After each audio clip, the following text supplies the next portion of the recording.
now approaching lunar sunrise, and for all the people back on Earth, the crew of Apollo 8 has a message that we would like to send to you.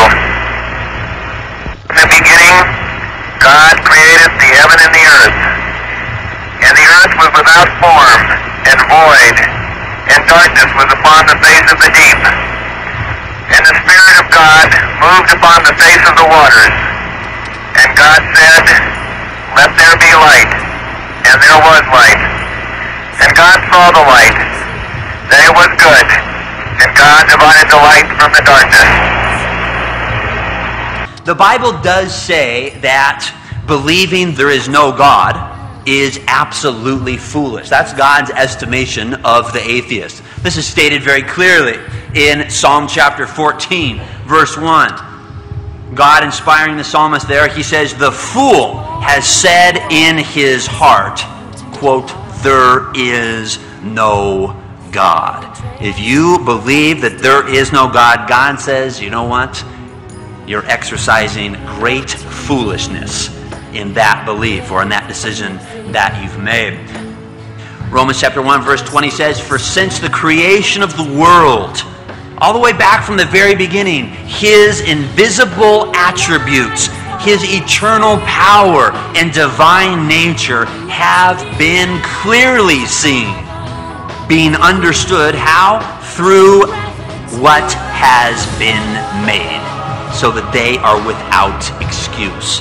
God says that His divine nature, His power, even some of God's attributes are on clear display if people will only look at what has been made, creation itself.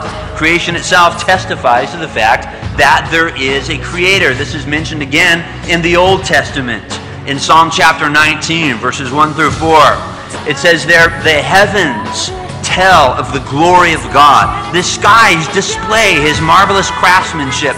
Day after day they continue to speak. Night after night they make Him known. They speak without a sound or a word. Their voice is silent in the skies, yet their message has gone out to all the earth, and their words to all the worlds." Psalm chapter 19, verse 1 through 4.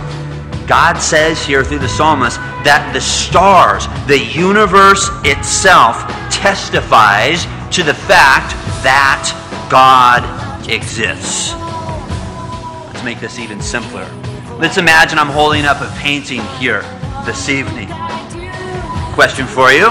When you see a painting, what proof do you need to establish the fact that a painter exists? Answer: nothing besides the painting itself. Right?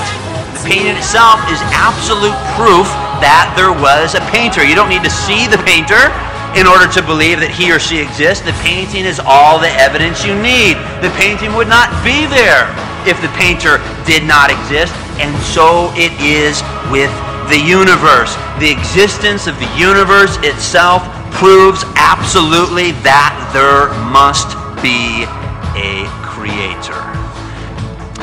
I personally believe that it takes far more faith to be an atheist than it does to believe in God. Atheists believe that everything that exists in the universe came from nothing and by nothing. That, my friends, takes a lot of faith. You're afraid of change. Where we go from there is a choice I leave to you.